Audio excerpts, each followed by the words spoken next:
Hello everyone, welcome back to my channel. And आज के lecture के अंदर हम डिस्कस करेंगे जीन पियाजे की थ्योरी ऑफ कॉग्निटिव डेवलपमेंट। इस थ्योरी ये जो थ्योरी है बहुत ज़्यादा इम्पॉर्टेंट है। यूजीसी नेट एग्जाम के पर्सपेक्टिव से पेपर वन में ये बहुत ज़्यादा इम्पॉर्टेंट कॉन्सेप्ट है जो रिपीटेडली पूछा जाता है एग्जाम के अंदर। जो जीन पियाजे हैं वो उन्होंने क्या बोला है अपनी इस थ्योरी के अंदर। जीन पियाजे इज फेमस अपने इस थ्योरी के लिए, ये बहुत ज़्यादा फेमस है। थ्योरी का नाम है कॉग्निटिव डेवलपमेंट थ्योरी। ठीक है, यहाँ पर अपनी ये थ्योरी के अंदर इन्फेंसी से अडल्टहुड तक का बेसिकली क्या क्या चेंजेस होते हैं एक बच्चे में, उसके बारे में डिस्कस करते हैं।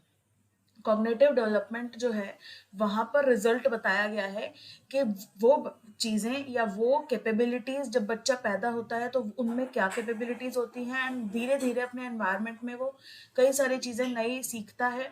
तो धीरे धीरे उसमें और क्या क्या बदलाव आते हैं, क्या क्या चेंजेस या क्या क्या डेवलपमेंट होता है उसके माइंड में। कॉग्निटिव की बात करें यानी कि हम मेंटल या माइंड से रिलेट कर रहे हैं, ठीक है, उस चीज़ को। उसका माइंड डेवलप कर रहा है इन सब चीज़ों से। जब वो बर्थ लिया था उसने तब उसकी कैपेबिलिटीज अलग थी। धीरे धीरे उसने उसमें ही कुछ एक्टिविटीज करी अपने एनवायरनमेंट के अंदर, और एनवायरनमेंट उसको इन्फ्लुएंस करा, तो एनवायरनमेंट के इन्फ्लुएंस से अब उसने क्या क्या चीजें सीखी। चाइल्ड का जो प्रोसेस है डेवलपमेंट का, कॉग्निटिव डेवलपमेंट का, वो 4 स्टेजेस से होकर गुजरता है। तो वो 4 स्टेजेस क्या क्या हैं जिसमें वो अपनी कॉग्निटिव एबिलिटीज को सीखता है। Sensory motor stage, pre operational stage, concrete operational stage and formal operational stage. ये बेसिकली 4 स्टेजेस हैं।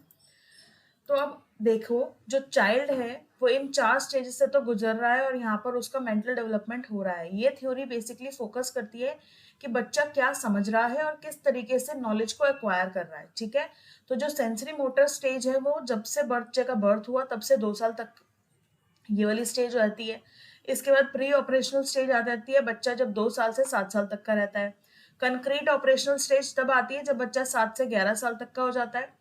फॉर्मल ऑपरेशनल स्टेज तब आती है जब बच्चा 11 से या उससे अबव का होता है। ठीक है, तो ये 4 स्टेजेस हम इन इन ईयर्स के अकॉर्डिंगली हम डिवाइड करेंगे कि बच्चा कितने साल का था उस टाइम पे। तो ये भी इंपॉर्टेंट है, ये भी आपको याद रखना है कि 0 to 2 sensory motor, 2 to 7 pre operational, 7 to 11 concrete operational and above 11 या 11 फॉर्मल ऑपरेशनल। ठीक है, इसके बाद जो चाइल्ड का कॉग्निटिव डेवलपमेंट है वो मैंने आपको बताया, वो एक्वायरिंग करना है नॉलेज। तो यहाँ पे चाइल्ड डेवलप करता है माइंड के अंदर कई सारी चीजों को, तो उसको बोलते हैं हम स्कीमा। ठीक है, पियाजेट ने यहाँ पर एम्फोसाइज किया है, ज्यादा जोर डाला है 2 कॉन्सेप्ट पर, जो है असिमिलेशन एंड अकोमोडेशन। जैसे बच्चा अपने एनवायरनमेंट में चीजें देखता है और उसको अडॉप्ट करता है, अपने माइंड में एक चीज को कंस्ट्रक्ट कर लेता है कि अच्छा ये ऐसा है। तो सपोज किसी बच्चे ने अगर कोई चीज देखी तो उसकी मम्मी उसको बताएंगे कि ये चीज है, तो यहाँ पर वो बच्चा उसको क्या कर लेगा, एसोसिएट कर लेगा और अपने माइंड में एक इमेज बना लेगा कि ये है। ठीक है, तो उसको बोलेंगे हम असिमिलेशन। और यहाँ पे उसी से सिमिलर चीज अगर उसको दोबारा से एनवायरनमेंट में अपने दिखती है तो यहाँ पे उसकी मदर उसको फिर से बताएगी कि ये वो चीज नहीं है जो तुम्हें मैंने पहले समझाई थी, ये उसके अलावा ये कोई दूसरी चीज है। ठीक है, सिमिलर दिख रही है लेकिन ये वो नहीं है। तो यहाँ पे आप पुरानी नॉलेज में ही कुछ न्यू चेंजेस करके ऐड कर रहे हो, ठीक है, उसके अंदर, या कुछ अमेंडमेंट कर रहे हो उसके अंदर ही, तो उसको बोलते हैं हम अकोमोडेशन। जैसे यहाँ पे कोई ट्री देखा तो सारे ट्री एक ही जैसे लग रहे हैं, तो पहले तो बता दिया असिमिलेशन, भाई ये ट्री है, तो यहाँ पे एक जनरलाइजेशन हो गया कि इस टाइप के दिखने वाली चीजें ट्री होती है या पौधा होता है।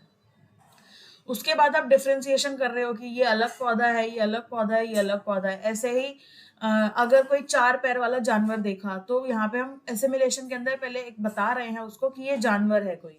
ठीक है, जो 4 पैर पे चलता है वो जानवर होता है।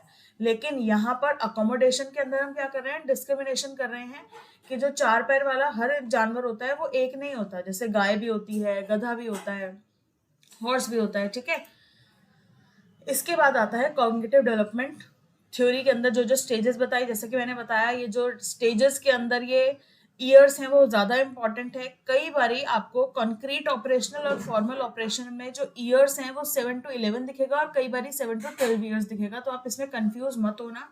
तो क्वेश्चन जिसके अकॉर्डिंगली आपको उसके अकॉर्डिंगली ही आंसर करना है, क्वेश्चन में जैसे पूछा गया है। इसके बाद सेंसरी मोटर स्टेज के अंदर क्या होता है, यहाँ पे कीवर्ड है ऑब्जेक्ट परमानेंस, यहाँ पे बच्चा इंटरैक्ट करता है अपने एनवायरनमेंट में और फिजिकल एक्टिविटी करनी स्टार्ट कर देते हैं, हाथ पैर हिलाना, और उससे चीज़ों को समझने लगता है कि हाँ ये चीज़ है, हाथ लगाकर, ठीक है। तो यहाँ पे वो समझता है कि ऑब्जेक्ट्स जो है वो हमेशा के लिए हैं।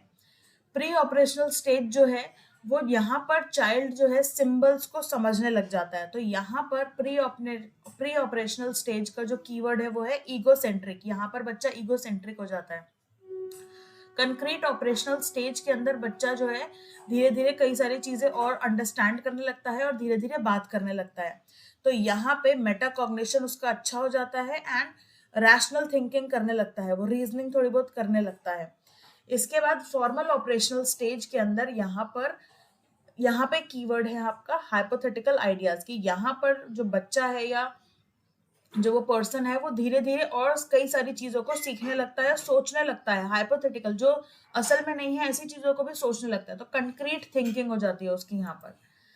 इसके बाद इसी को हम थोड़ा और डिटेल के अंदर देख लेते हैं, जैसे सेंसरी मोटर। ईयर्स तो मैंने आपको बता ही दिए हैं, क्या चीज आपको याद रखनी है। तो सेंसरी मोटर के अंदर यहाँ पर वो क्या करता है, ऑब्जेक्ट परमानेंस, मैंने आपको बताया ये कीवर्ड है, ये आपको याद रखना है, इसी से आप समझ जाएंगे कि ये सेंसरी मोटर स्टेज की बात कर रहे हैं। प्री ऑपरेशनल में मैंने आपको बताया सिंबॉलिक थिंकिंग, और दूसरा कीवर्ड है ईगोसेंट्रिक, ये दोनों आपको याद रखने हैं। कंक्रीट ऑपरेशनल के अंदर मैंने आपको बताया रैशनल थिंकिंग या फिर मेटाकॉग्निशन, ये दोनों कीवर्ड्स हैं, ये आपको याद रखने हैं, ठीक है। कंक्रीट सिचुएशंस में क्या क्या कॉन्सेप्ट्स हैं वो धीरे धीरे कई सारी चीजों को समझने लग जाता है, ठीक है। इंडिपेंडेंट नहीं हो पाता है पूरा, लेकिन फिर भी स्टिल कई सारे कॉन्सेप्ट्स और चीजों को समझने लग जाता है कंक्रीट ऑपरेशनल में। एंड फॉर्मल ऑपरेशनल के अंदर कई सारी हाइपोथेटिकल थिंकिंग, आइडियाज, एब्स्ट्रैक्ट की तरफ वो और ज्यादा आगे बढ़ जाता है, ठीक है। और इसका कीवर्ड है हाइपोथेटिकल आइडियाज।